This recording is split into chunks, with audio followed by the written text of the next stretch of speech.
Merci Jean-Marie pour cette introduction. Je vais essayer de m'expliquer en français. Je ne suis pas francophone, je suis néerlandophone ou flamand, comme vous dites. Je peux m'expliquer en flamand, mais ce sera un peu difficile. Alors je vais essayer en français, voilà. Voilà, je vais vous parler de la microscopie électronique. Je présume que vous connaissez la microscopie optique. En fait, je vais vous dire que la microscopie électronique, c'est exactement la même chose, à certains points près. Parce qu'on va caractériser des matériaux, comme des nanomatériaux, comme dont Jean-Marie a parlé, à une échelle atomique cette fois-ci. Mais avant que je commence, je peux vous dire un tout petit peu du côté politique, je dirais. C'est la Belgique. La France se trouve ici, Paris c'est quelque part là. Alors, vous avez la Belgique, mais vous savez que la Belgique, il y a la Flandre, il y a la Wallonie, il y a Bruxelles. Voilà. Anvers se trouve là-bas, dans le côté flamand. Anvers, c'est quoi? C'est connu pour, je dirais, trois choses. Il y a d'abord le port, qui est, je crois, le deuxième port en Europe. Alors, aussi, Jean-Marie a beaucoup parlé des diamants. Eh ben, à Anvers, on ne trouve pas de diamants là-bas, mais on fait le polissage de diamants à Anvers. C'est toujours le centre mondial du diamant. Et en plus, il y a ce monsieur-là qui est connu dans le monde entier, je crois. C'est qui? Jean-Marie? Oui? Non, c'est Rubens. C'est quand même connu, Rubens. Écoute, même en France, je crois. Bon, d'abord, ça c'est Anvers, et là, on a le labo. On a le labo qui a un centre de microscopie qui s'appelle EMAT, qui c'est Electron Microscopie électronique des matériaux, sciences des matériaux. Et tous les microscopes se trouvent dans ce bâtiment qui a plus ou moins quelque chose comme 30 sur 30 mètres, un labo. Et pour un labo, il faut des matériaux, bien sûr, mais il faut des microscopes, il faut des chercheurs. Alors, des chercheurs, ça a grandi énormément. On était 25 il y a 10 ans, maintenant on a plus ou moins 60. Il y a 9 que j'appelle des chercheurs établis. Il y a une quinzaine de postdocs et plus de 30 étudiants qui font une thèse. Ils font tous une thèse en microscopie électronique, mais sur différents matériaux et sur différentes techniques de la microscopie. Je vais vous expliquer plus tard. Alors, il y a une dizaine d'administratifs et techniciens. On a, en ce qui s'appelle équipement, il y a 2 microscopies MEB, microscope de balayage, il y a un FIB, il y a 2 rayons X, il y a 6 microscopes en transmission. Alors, qu'est-ce qu'on fait? Avec tous ces microscopes-là, il y a le microscope à balayage. Je suis désolé que les transparents sont en anglais, mais je vais vous expliquer, il n'y a pas de problème, je crois. Hein. Il y a un vieux microscope Geol en MEB. Il y a un nouveau microscope en balayage, mais qui est en Environmental SEM, c'est-à-dire on peut y mettre des matières, je ne dirais pas à pression ambiante, mais quand même avec une pression qui est non négligeable. Alors, en termes de microscopie, on a des microscopes conventionnels, comme le Philips CM20, l'Osiris, qui est un peu plus avancé, le Geol 3000, le Technai, mais surtout, il y a 2 microscopes qui sont, et je vais en parler plus tard, qui ont une résolution à l'échelle atomique, résolution de l'ordre de 1 angstrom, mais qui sont corrigées, les lentilles sont corrigées. Je vais vous expliquer plus tard ce que ça veut dire. Alors, pour vous faire un peu d'histoire, l'histoire de la microscopie électronique, ça commence dans les années 30. Il y a Ruska, qui a eu le prix Nobel en 1986, et Max Knoll, qui ont construit leur premier microscope. Et l'idée était la suivante, parce que Ruska, elle avait un frère qui était biologiste, et qui dit, écoute, moi je suis toujours limité par la résolution d'un microscope optique. Un microscope optique qui a une résolution de l'ordre de 1 demi-micron, plus ou moins. Mais il voudrait voir des détails plus fins. Alors, la raison pourquoi le microscope optique est limité à 1 demi-micron, c'est la longueur d'onde. Les ondes de la lumière, c'est de l'ordre du rouge au violet, entre 400 et 700 nanomètres. Alors, en général, on ne peut pas avoir une résolution qui est moins que la longueur d'onde, plus ou moins. Alors, on est limité à plus ou moins 1 demi-micron. Alors, si on veut voir des détails plus fins, il faut réduire la longueur d'onde. Et on peut faire ça en utilisant des électrons qui sont accélérés. Et dans le premier cas, ils étaient accélérés à 80 kV. Ce qui fait que tout d'un coup, on a une longueur d'onde de l'ordre de picomètres. Mais alors, la résolution, bien sûr, n'était pas de l'ordre du picomètre, parce qu'on avait des vibrations, on a toutes sortes, les lentilles n'étaient pas parfaites, et n'importe quoi. Mais alors, ça commençait dans cette période-là. Alors, 1931, vous savez que la guerre mondiale était en 40-45, il n'y avait pas trop d'activité, en plus, et c'était en Allemagne, sous le système nazi et tout ça, mais c'est qu'après la Deuxième Guerre mondiale que vraiment la microscopie électronique s'est avancée très très fort. Alors, je dirais dans les années 90, c'est un microscope chez nous, on avait des microscopes conventionnels. Un microscope, en fait, c'est la même chose qu'un microscope optique. On a ici, au lieu d'avoir de la lumière, on a des électrons accélérés.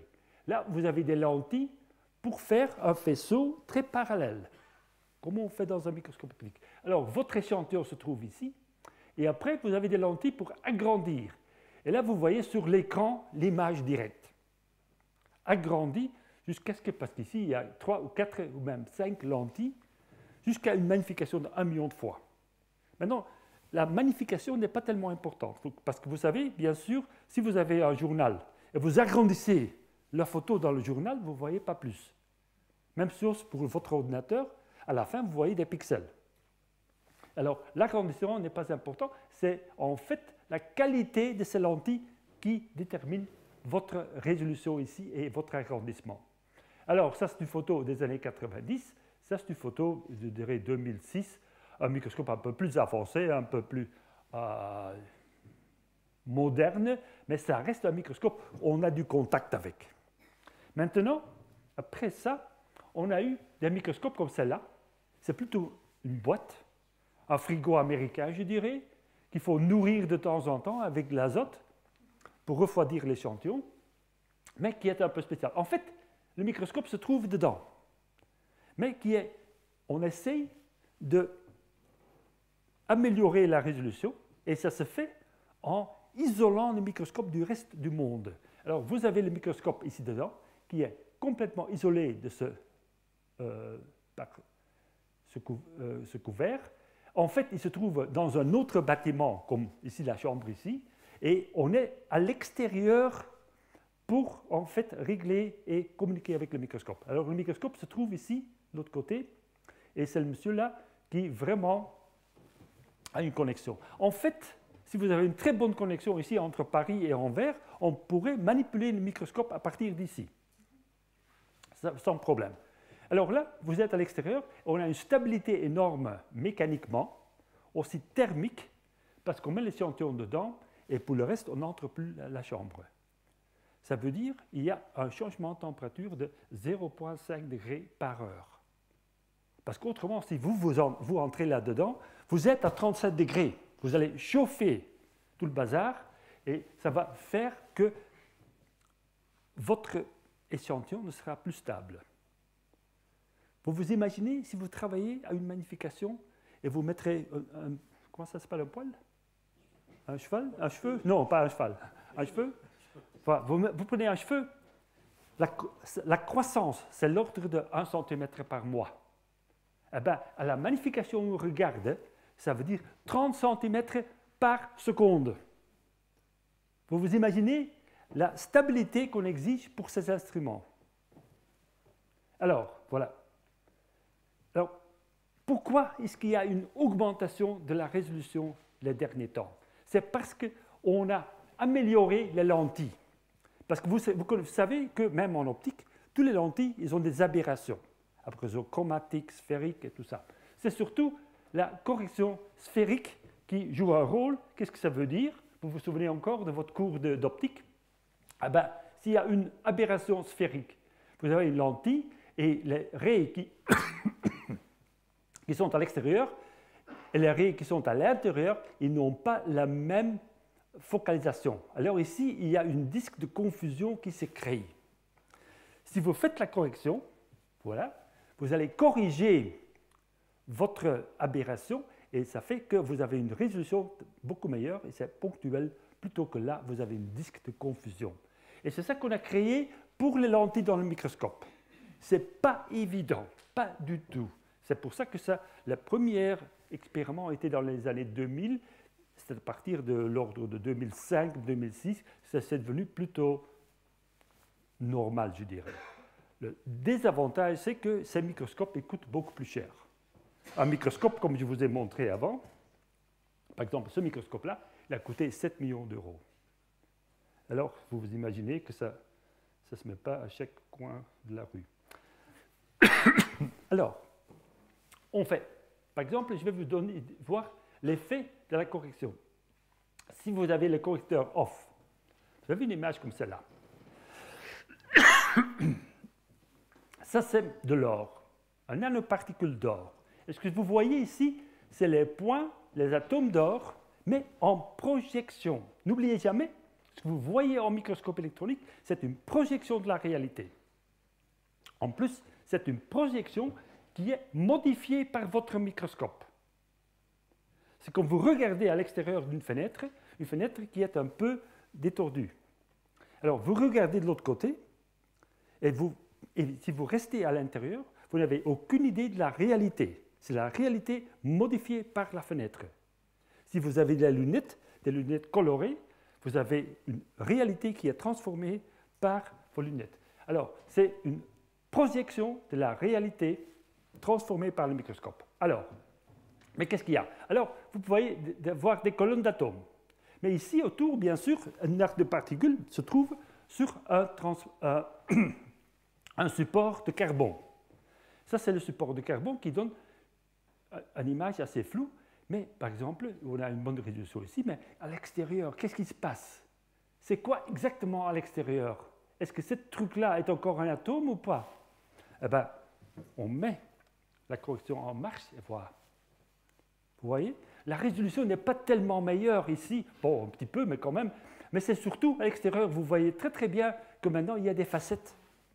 Quelque chose que vous n'avez pas remarqué ici. Et ça, c'est l'avantage de mettre le correcteur. Vous voyez? Et la plupart des choses qu'on va montrer sont avec le correcteur on. Ça, c'est une des choses qui se sont améliorées le dernier temps. Voilà. Alors, il y a deux façons de faire la microscopie. Ou bien, on a un faisceau parallèle et on le met sur un échantillon et finalement, vous faites un exposé, vous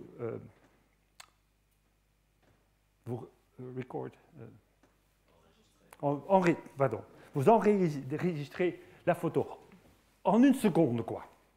Voilà. L'autre façon, ça c'est par exemple cette image pareille, comme ça.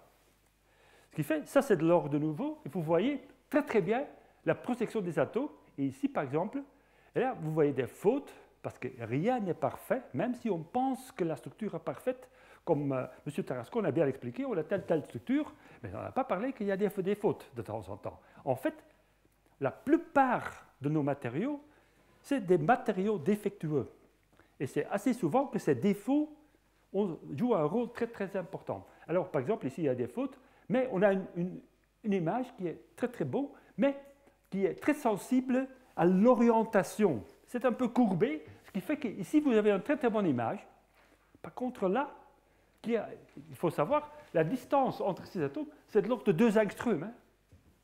C'est 2 angstroms, 0,2 nanomètres. Alors, ici, vous avez une image qui est complètement un petit peu différente quand même de là. Là où vous dites, oh, écoute, c'est très clair, les points blancs, le point noir, c'est des atomes, mais ici quoi? C'est différent parce que c'est un peu courbé.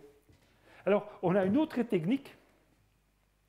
Il y a une autre technique qui est, on fait un faisceau focalisé. Ça existait depuis longtemps, mais avec les lentilles qui sont corrigées maintenant, on peut faire une focalisation de l'ordre de 1 angstrom. On se focalise atome par atome, tac, tac, tac, tac, tac, tac, tac, on fait le tour comme ça. Et on enregistre atome par atome, mais ça prend plus de temps. Ça veut dire pour faire le tour de l'échantillon jusqu'ici et retour, etc., comme votre télévision en fait qui fait que ça. Hein. C'est exactement la même chose. Et ça se peut, ça dépend du signal qu'on veut et de la qualité de la photo, ça se peut que ça prend entre, dirons, 1 seconde et plusieurs secondes, même plusieurs minutes. Alors il faut une stabilité énorme. C'est pour ça qu'on a cette stabilité. Alors, comme détecteur, qu'est-ce qu'on a? On peut avoir un détecteur du champ clair, bright field, mais aussi on peut avoir un détecteur du dark field, où on élimine le faisceau central, mais on repère, par exemple, ceux qui sont, ce que ça veut dire, high angle angular dark field, c'est-à-dire ceux qui sont en champ sombre, mais très très loin. L'avantage, c'est que, en faisant ça, par exemple, ici, ça c'est le détecteur en rouge, la pointe, l'échantillon, si on est très très loin de l'origine, ici, on a une image qui est directement reliée à la composition. Ça veut dire quelque chose qui est très très blanc, ça veut dire un haut numéro dans la table de Mendeleïev. Qui est moins blanc, c'est le contraire. Alors je vous ai expliqué ça sur un truc très simple qui est basé perovskite.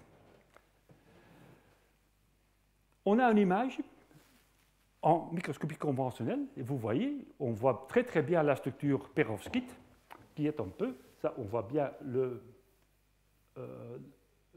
carré du perovskite, et vous voyez aussi qu'il y a des fautes dans les perovskites, des fautes qui, vous voyez mieux que moi, qui courent un peu comme ça, et qui sont répétitifs, qui sont périodiques.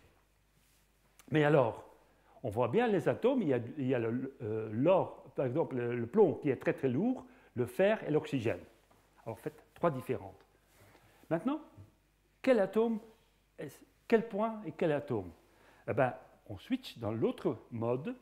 On a une intensité, comme je vous ai dit, qui est proportionnelle au numéro Z carré, plus ou moins, le N est plus ou moins 2. L'oxygène, c'est 8, fer, 26, mais le plomb est 82. Alors, ce qu'on voit dans l'image ici, ce n'est que les atomes de plomb.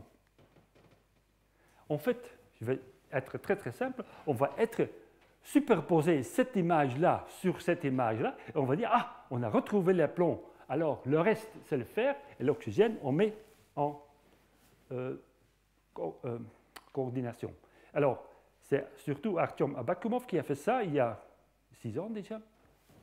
On vieillit, hein, Mais alors, vous voyez que vous avez des régimes perovskites ici, des deux côtés, mais qui sont reliés par des défauts antiphasés, ils sont déphasés, mais où vous avez une coordination différente. Vous avez en fait des hexagones de fer avec 2 plombs dedans.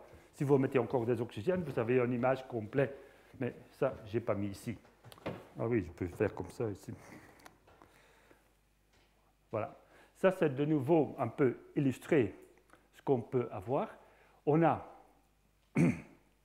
une source, on a un échantillon focalisé, on collectionne les électrons qui sont distribués de très très loin de l'origine, mais on peut aussi collectionner ceux qui sont proches de l'origine, y inclut l'origine. Et là, on appelle ça annular bright field. Et là, vous avez les atomes lourds plus les atomes légers. Parce que dans l'autre image, on n'avait pas l'image des oxygènes. Ici, on va avoir l'image des oxygènes. Et je vais vous montrer une autre structure, qui, lors de fer et bismuth, avec deux dans le annular dark field et l'annular bright field. Ici, vous avez les atomes lourds.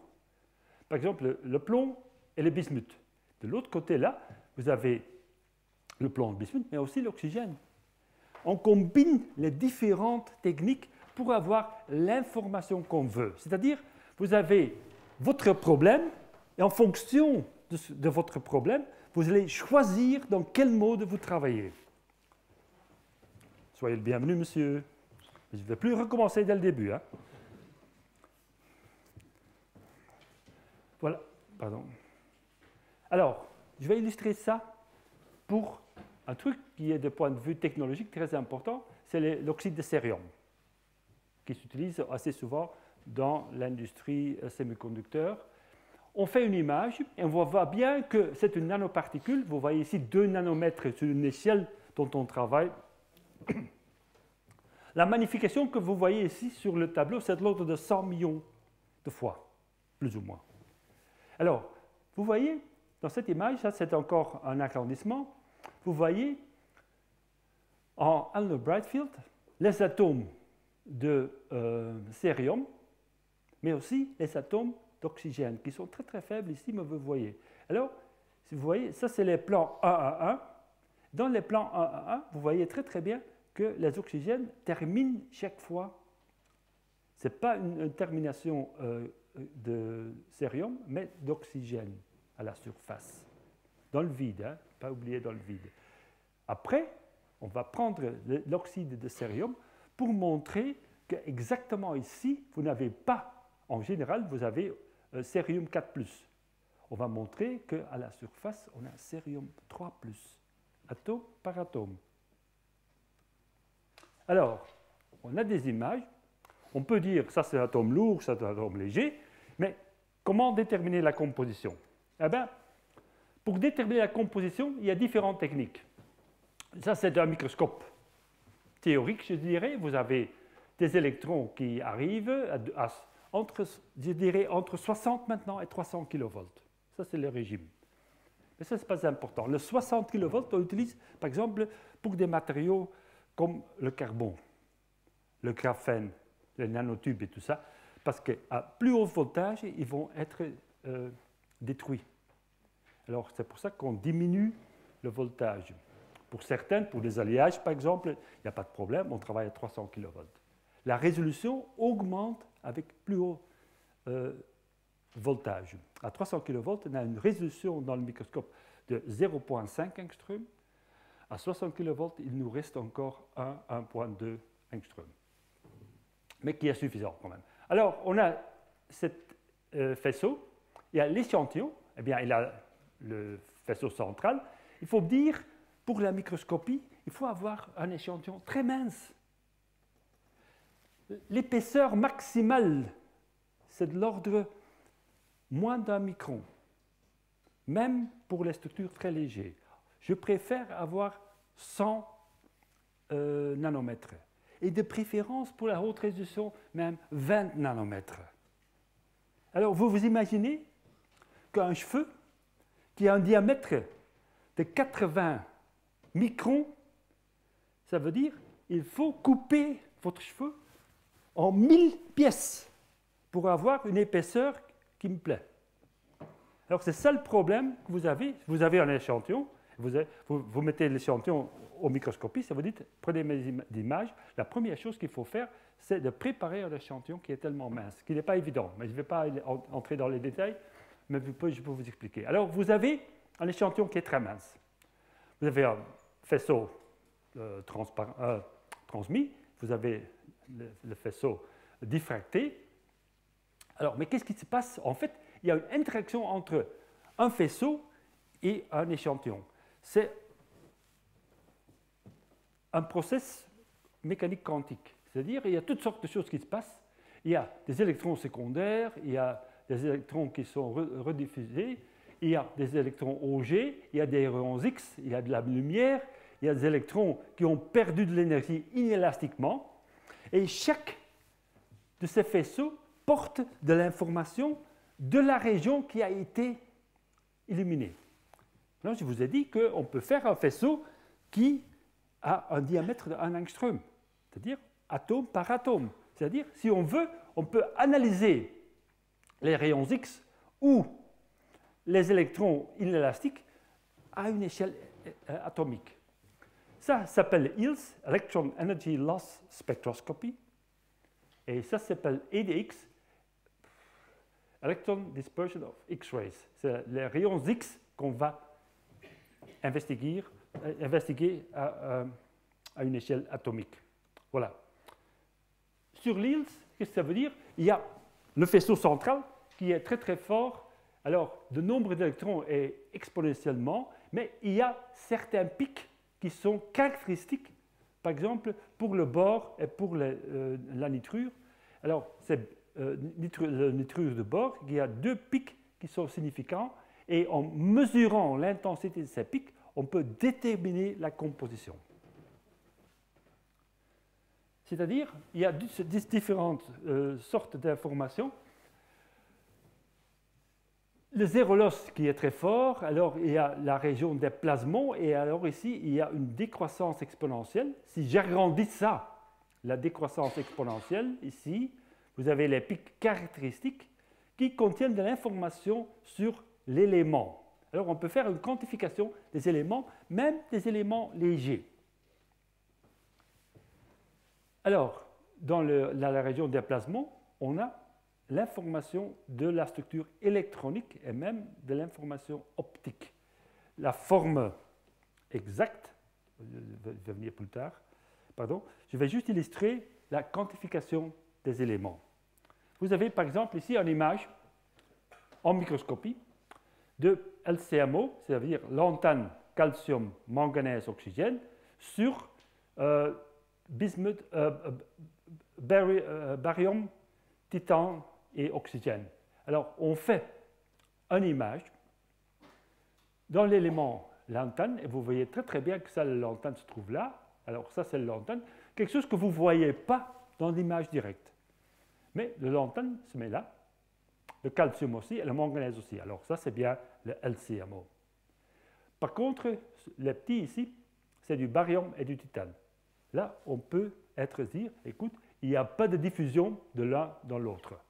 Oui, mais c'est quoi comme résolution? Ici, vous avez 50 nanomètres, ça veut dire même l'interface ici.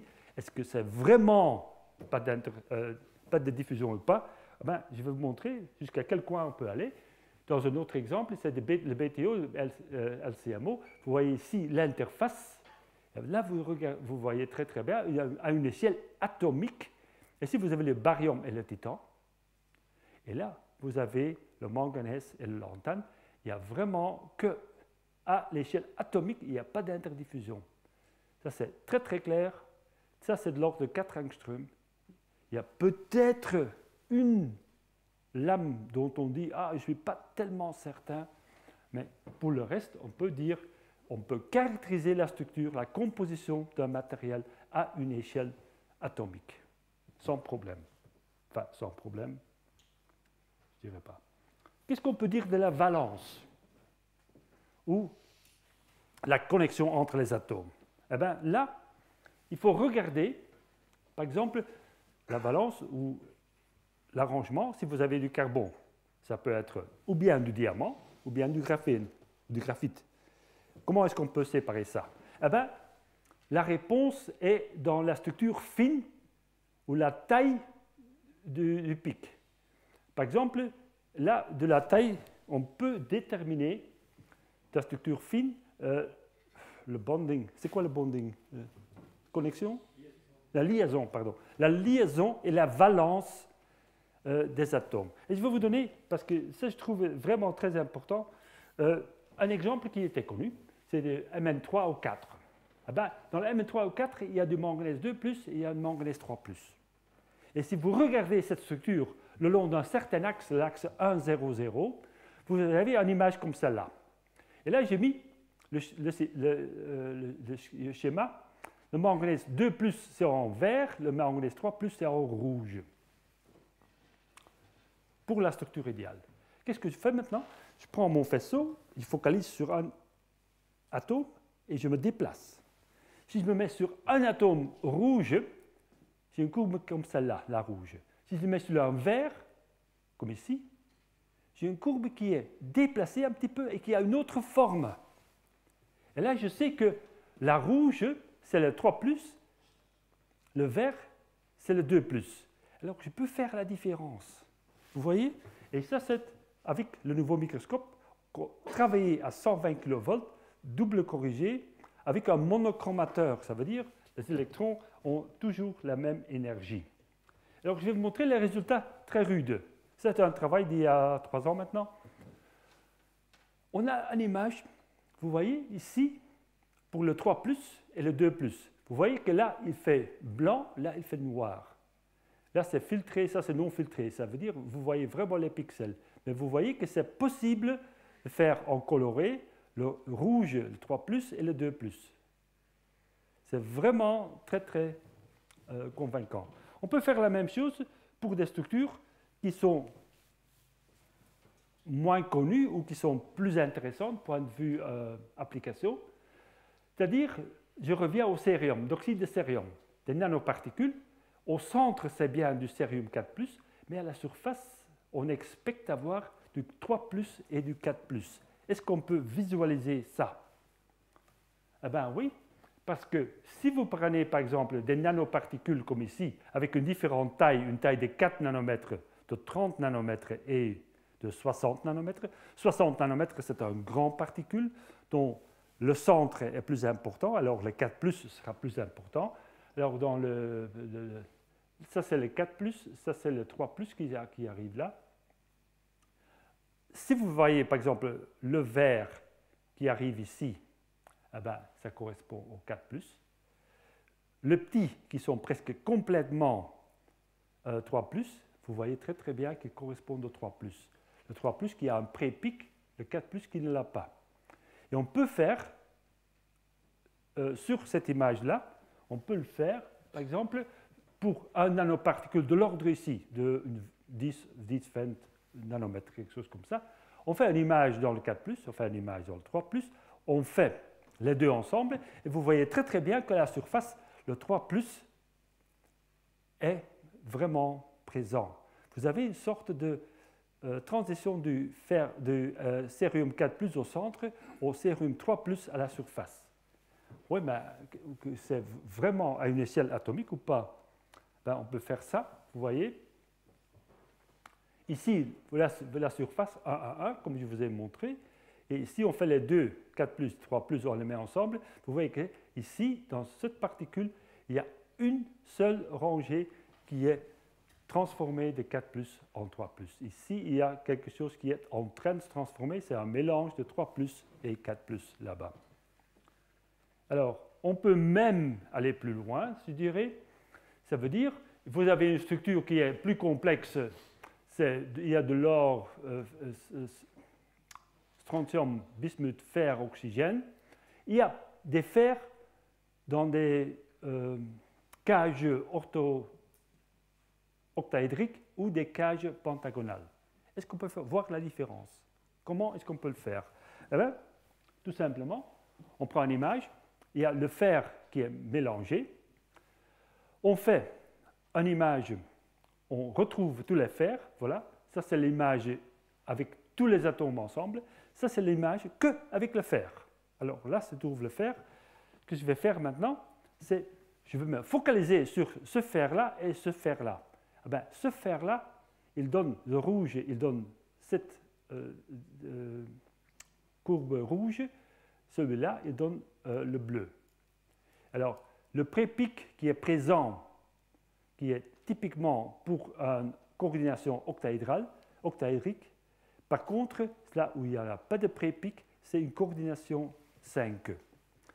On peut mettre le tout ensemble de nouveau et on fait l'image des fers. Ça sont tous les fers. Alors, les fers en octaédrique sont en blanc ici, et ici, ça reste en noir parce que c'est des fers en pentagonal. On peut vraiment dire, écoute, même sur une structure qu'on ne connaît pas, il y a le fer en pentagonal, on en discutait l'autre fois, et en octaédrique, et ça revient à la même chose. Bon, ça passe vite. Voilà. Alors, est-ce qu'on peut faire ça sur n'importe quel matériel? Certainement pas. Il y a des limitations. Les limitations, c'est ce qu'on appelle, il faut être capable d'avoir un échantillon assez mince. On peut broyer, comme M. Tarascon a montré, on peut le laminer, on peut faire différentes façons de préparation pour avoir un échantillon très mince. Autre chose, c'est des matériaux vivants, on ne peut pas y mettre, parce que c'est le vide dans le microscope. Alors, des matériaux qui sont sensibles à la radiation, on ne peut pas non plus y mettre. Ça veut dire, par exemple, des biomatériaux qui sont sensibles à la radiation, des Metal Organic Frameworks, MOFs, des zeolites, ils sont très sensibles au faisceau. Aussi, les matériaux basés lithium sont très sensibles. On ne peut pas non plus y mettre des matériaux qui ne sont pas résistants au vide. Par exemple, des matériaux qui tiennent de l'eau. Parce que de l'eau, ça va évaporer et la structure va avoir une collapse de la structure. Alors, on est limité.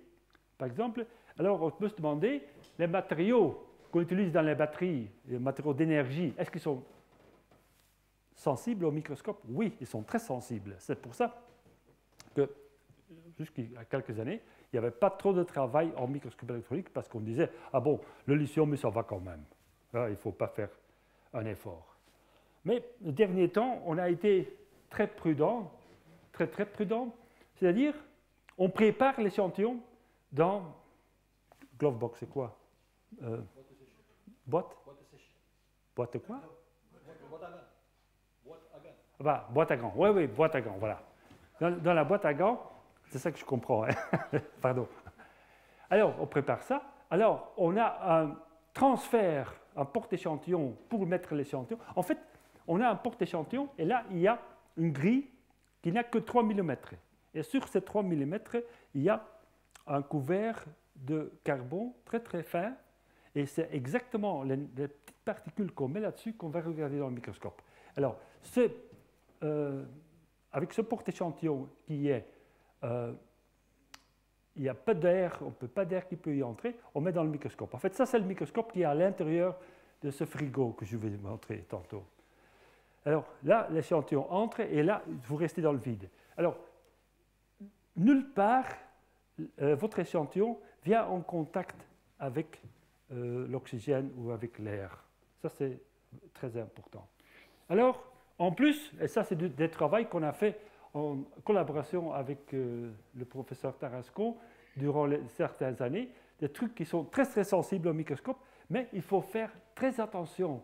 C'est ce qu'on appelle low dose diffraction. On prend la diffraction comme on prend la diffraction des X. Mais les X, ils prennent une diffraction de tout l'ensemble. Ici, on prend une diffraction, c'est tous en fait des monocristaux très petits, mais il faut être très vite. Ça veut dire, au bout d'une seconde, ça se peut que tout a disparu.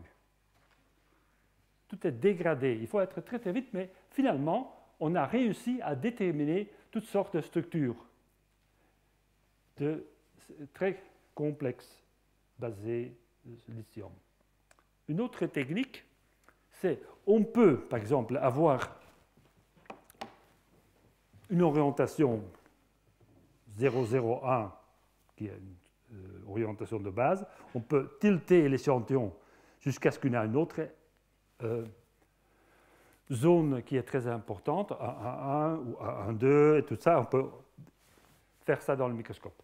Donc on peut faire aussi, ça c'est une collection de différentes zones importantes, comme ça, mais on peut aussi faire une sorte de scanning de tous les degrés, n'importe quoi. Et reconstruire, avoir un programme pour reconstruire le réseau réciproque de cet échantillon. Et du réseau réciproque, on revient alors au réseau direct. Et ça, on a appliqué, ça c'est tout nouveau, du travail qu'on n'a pas encore, ça c'est une zone ici, mais on a été capable à reconstruire toute cette structure-là, en avoir 172 réflexions. On peut déterminer le groupe spatial. Les paramètres de la maille, on les détermine des rayons X, mais on peut arriver avec les poudres et les électrons à la même structure, même pour des matériaux qui sont très sensibles aux faisceaux électroniques. Là, le dernier truc que je vais vous montrer sur c'est l'origine. On a une structure laminaire contenant du lithium et des métaux. Il va être très simple. La structure pristine, vous avez ici les métaux séparés par une couche de lithium. Ça, c'est le pristine. Alors, vous allez éliminer le lithium, charge, discharge, et tous les lithiums sont disparus, mais il y a la possibilité que les atomes des métaux vont bouger et vont se mettre dans des cages tétraédriques ou octaédriques, pardon, dans ces cages-là. Est-ce qu'on peut voir ça dans le microscope? On dirait non, ça ne va pas. Mais quand même, si on est très très prudent et quand on s'appelle à Bakoumov, ça marche. Voilà. Pristine, charge, décharge. Vous voyez, le décharge et le pristine sont les mêmes. Mais en chargeant, vous voyez, il y a toutes sortes de choses qui se passent entre ceux-là. Par exemple, vous avez ici 3 petites photos qui sont prises là. Vous voyez, ils sont tournés. Bon, vous voyez, il y a toutes sortes d'intermédiaires. Et si vous mettez ici, par exemple, vous voyez les 2 points qui sont séparés de 1,4 angstrom. Alors, 2 métaux. Ici, vous avez le lithium, 2 métaux, lithium, 2 métaux. Ça vous fait métal 1, métal 2, lithium 1, 2, lithium et tout ça, bien origé. Ici, c'est le chaos. Il y a de tout. Alors, on peut voir un métal dans une cage octaédrique ou un métal dans une cage tétraédrique ou sur une position de lithium en jaune, bleu ou vert. Si on va voir ici, vous voyez les bleus, surtout octaédriques, et peu de tétraédriques. Là, vous allez aller à l'extrême, vous avez des métaux sur des positions jaunes, des métaux, par exemple, sur des positions lithium. Alors, on peut avoir n'importe quoi, c'est-à-dire ça bouge.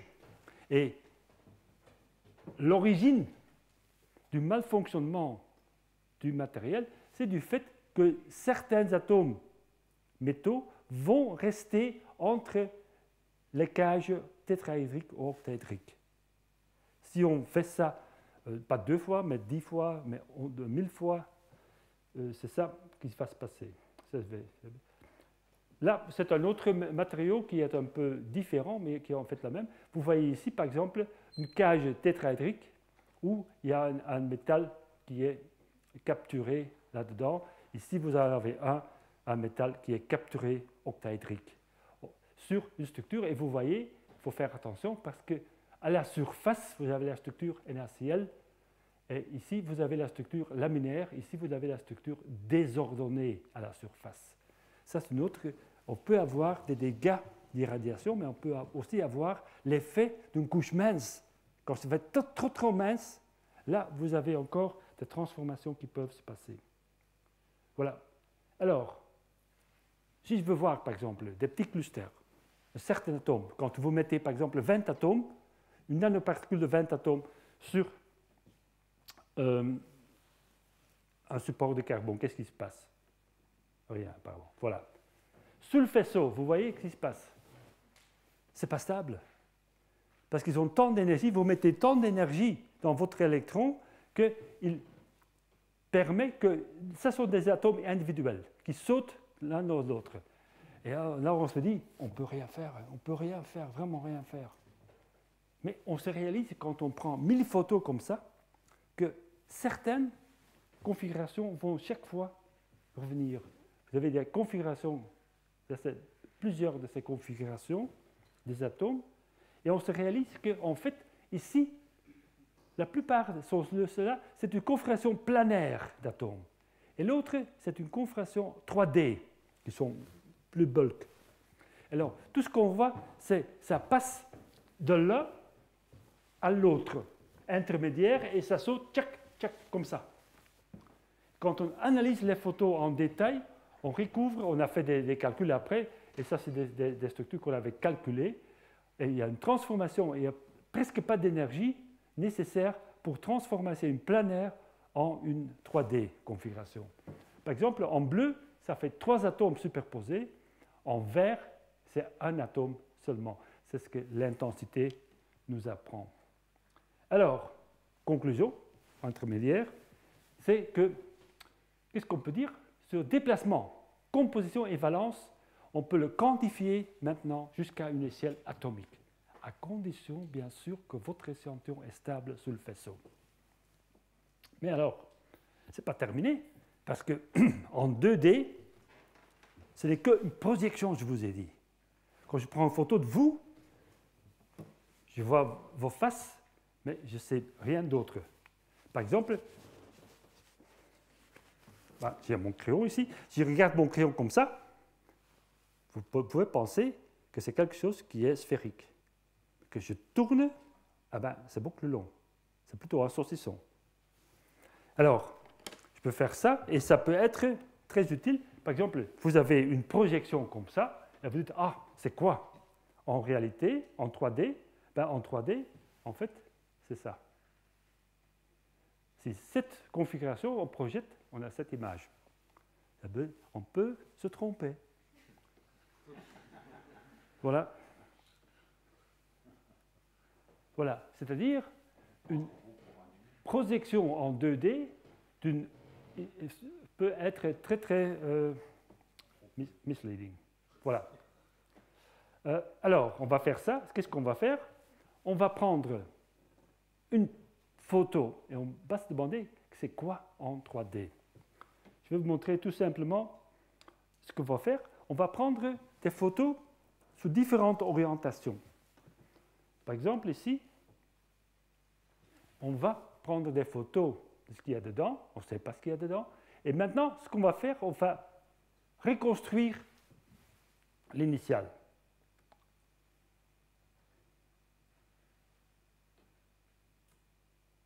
Voilà, tac, tac, tac. Et finalement, on retrouve notre logo du labo qu'on a fait.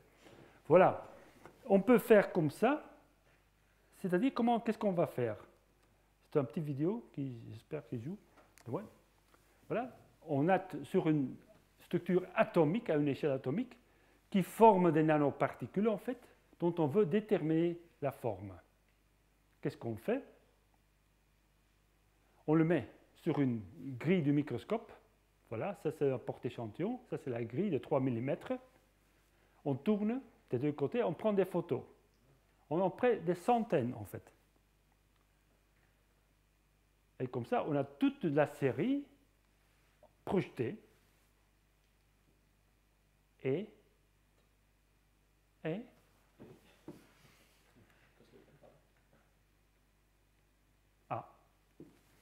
voilà. À partir de ces photos projetées, on retrouve en fait la forme en 3D. Ça, c'est les différentes projections qu'on a prises. Voilà. Ça, c'est de la façon dont on travaille. Qu'est-ce que ça veut dire en pratique, par exemple? Vous avez une distribution des nanoparticules de TiO2 dans une matrice zéolite. Ça, c'est en projection. Et ça, c'est bien les nanoparticules. Mais en projection, je ne sais pas si les nanoparticules se trouvent sur la surface ou à l'intérieur.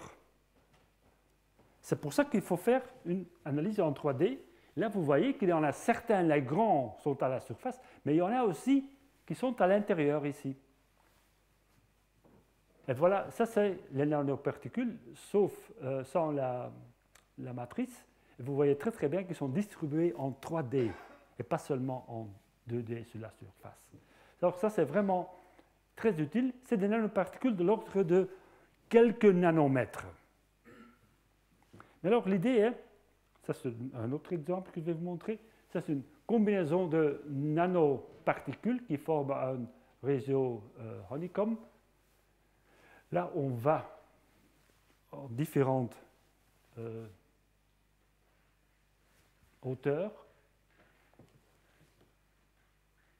Voilà, je peux faire la même chose. Tac, tac, tac. Vous voyez qu'ils ne sont pas vraiment dans un plan, mais dans deux plans différents, les nanoparticules. Alors, est-ce qu'on peut le faire en 3D, à une échelle atomique? On a toujours dit non, ça ne va pas marcher, mais si ça n'aurait pas marché, je n'aurais pas parlé là-dessus. Voilà, c'est ça ce qu'on a fait il y a 4 ans maintenant. On a pris quelques photos. Et ça, qu'est-ce que ça c'est? Ça, c'est une matrice en aluminium, et il y avait des nanoparticules de l'argent dedans. Alors, on a fait une photo en champ sombre Annular Dark Field. Ça veut dire ce qui est blanc, c'est des atomes lourds, c'est-à-dire c'est des nanoparticules d'argent.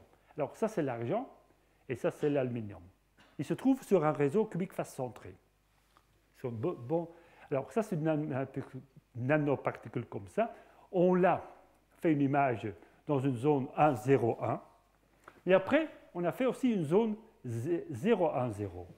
Et tournée de 90 degrés, 0, 1, 0, 1, 0, 0. On a fait différentes orientations. Alors, chaque fois, on a une image à une échelle atomique. Maintenant, qu'est-ce qu'on a fait? On a dit, écoute, l'intensité ici, ça dépend du nombre d'atomes dedans. Alors, on a fait, je ne vais pas aller dans les détails, c'est une nouvelle statistique qu'on a utilisée. Le rouge, par exemple, c'est là où vous avez 8, 9 ou 10 atomes d'argent. Le bleu, il y en a 1 ou 2.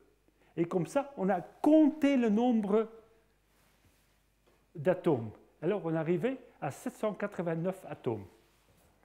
On a fait l'autre sur la zone 1, 0, 0 et d'autres zones aussi. Là, on arrive par exemple à 791.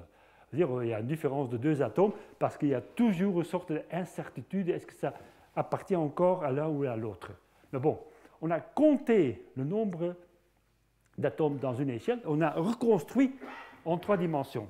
Et en 3 dimensions, ça c'est encore une image sur différentes versions. Alors on arrive, et je ne sais pas si ça marche, ça ne marchait pas tantôt. Voilà, ça c'est la nanoparticule. Pas un nanoparticule, c'est la nanoparticule avec les 790 atomes. Exactement, et comme ça on peut très très bien voir les surfaces, les facettes de cette nanoparticule. Et maintenant on peut déterminer presque de toutes les nanoparticules la structure exacte en 3 dimensions. Et ça c'est vraiment très innovatif.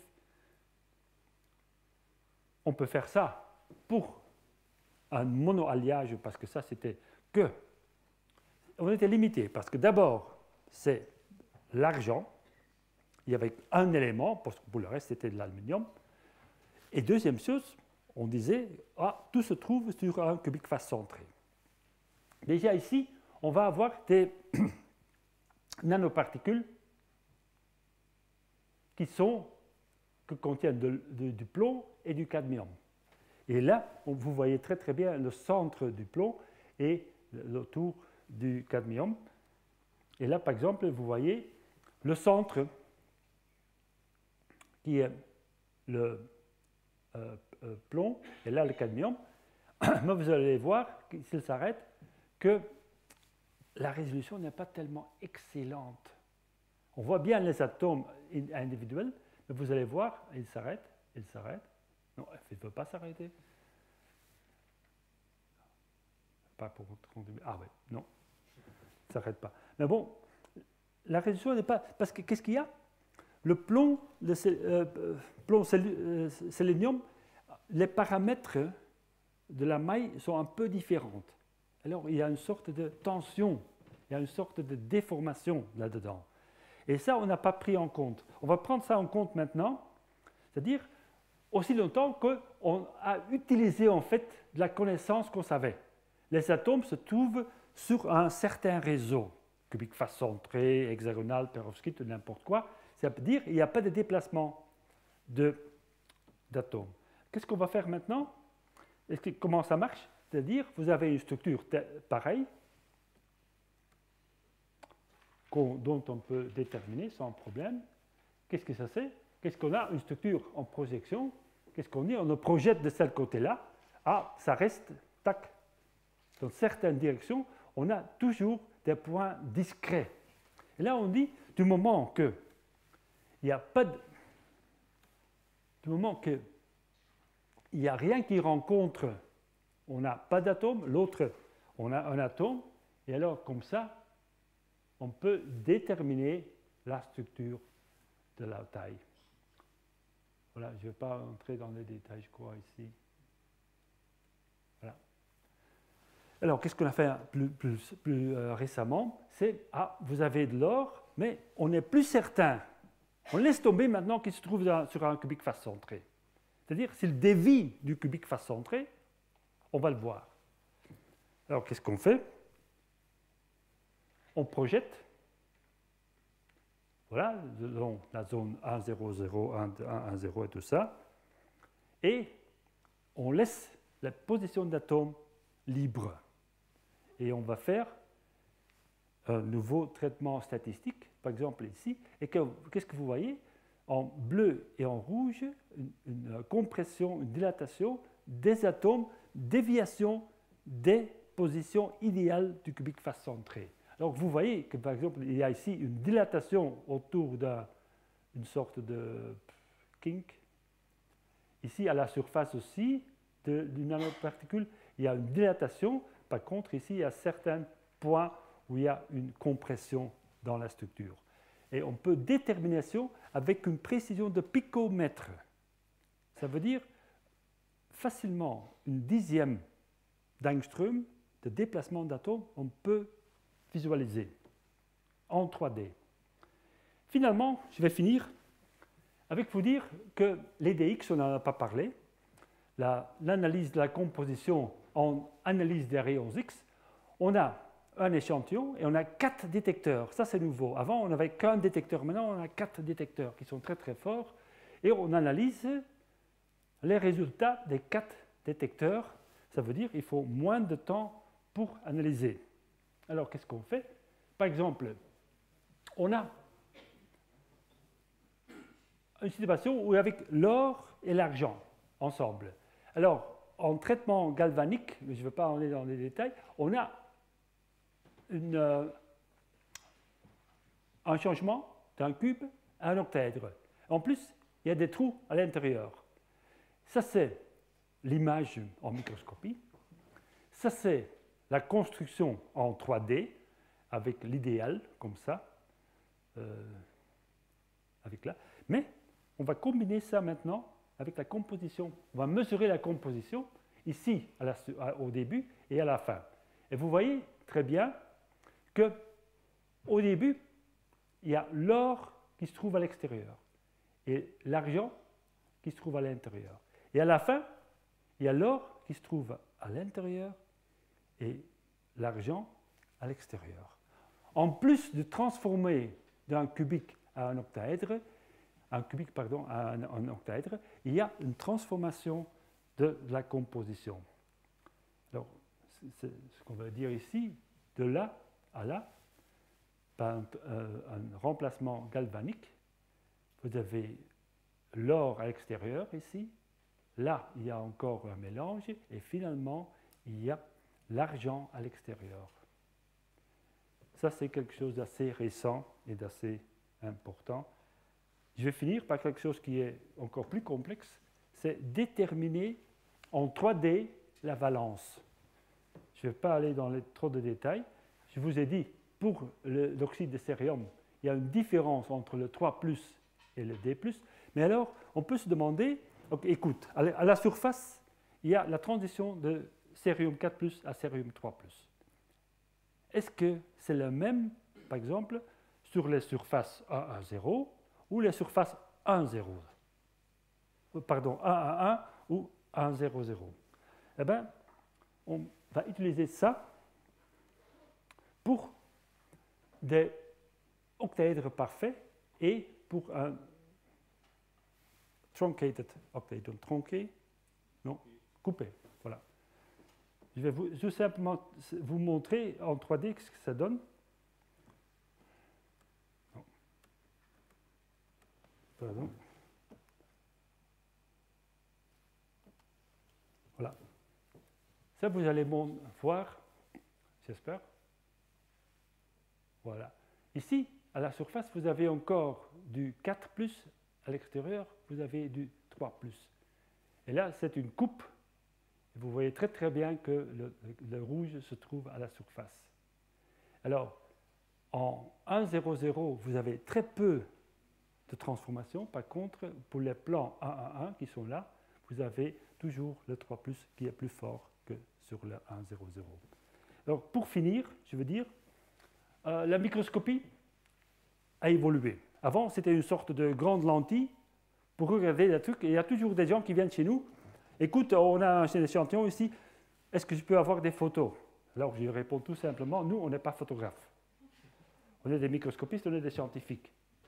Alors, ce n'est plus une grande magnification, c'est plutôt une machinerie analytique en chimie d'état solide, physique d'état solide, sciences des matériaux. La résolution en composition, en position et en valence est une échelle atomique.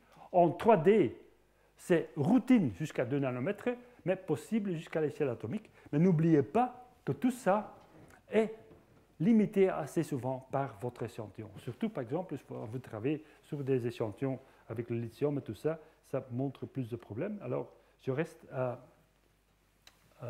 collaborer, à remercier mes collaborateurs. C'est surtout Artyom Abakumov, Stuart, Sandra pour la théorie et Yo pour l'IELTS. Collaboration avec les nanoparticules avec Vigo en Espagne, Collège de France, c'est quelque part ici, et Utrecht en Hollande. Le support vient de l'ERC surtout, un contrat européen de moi, de Jo Verbeek et de Sarah sur différents trucs. Et finalement, je veux vous dire, si vous voulez plus d'informations là-dessus, il y a un article de review, un Advanced Microscopy for Advanced Materials, qui a apparu il y a 3 ans. Et il y a aussi un livre, Handbook of Nanoscopy, en 2 volumes. Volume 1 donne toutes les techniques. Volume 2 donne votre échantillon. Par exemple, battery materials, matière. Enfin, vous savez. Quelle technique est-ce que vous donne, qu'est-ce qui vous donne l'information là-dessus? Voilà. Ça, c'est, je crois, tout ce que je veux dire. Hein. Voilà. Merci de votre attention.